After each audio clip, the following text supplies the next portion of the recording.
Tollywood ইন্ডাস্ট্রির জনপ্রিয় জুটি দেব শুভশ্রী। জিৎ কোয়েল জুটির পর দেব শুভশ্রী জুটি কলকাতার সবচেয়ে বেশি জনপ্রিয়তা লাভ করেছিল। শোনা যায় সিনেমায় অভিনয় করতে গিয়ে নাকি তাদের মধ্যে শুরু হয় ভালো লাগার, আর এই ভালো লাগা এক পর্যায়ে রূপ নেয় ভালোবাসায়। একসময় চুটিয়ে প্রেম করেছেন এই জুটি। টলিউড মহলে কান পাতলে এখনো শোনা যায় দেব শুভশ্রীর সেই অতীত প্রেমের খবর।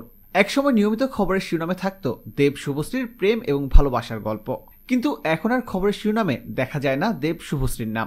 অনেক আগেই সম্পর্ক ভেঙে গেছে এই দুই জনপ্রিয় তারকার।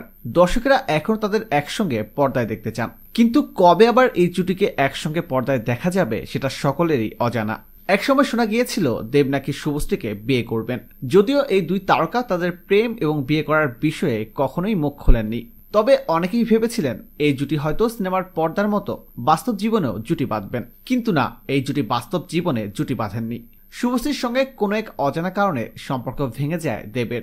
জানা যায় দেব নিজেই নাকি তাদের সম্পর্ক ভেঙে দিয়েছিলেন। শুভশ্রীর সঙ্গে ব্রেকআপ হওয়ার পর দেব নতুন করে সম্পর্কে জড়ান রুক্মিণী মৈত্রের সঙ্গে।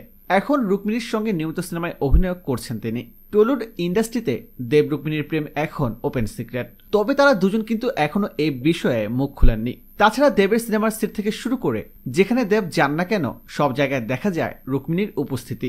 নিজেদের মুখে স্বীকার না করলেও এই জুটি যে প্রেম করছেন এটা নিশ্চিত। অনেকেই মনে করেন রুক্মিণীর কারণেই ভেঙে গেছে দেব শুভশ্রীর সম্পর্ক। প্রিয় দর্শক, এই সম্পর্কে আপনার কি মতামত কমেন্ট করে জানিয়ে দিন।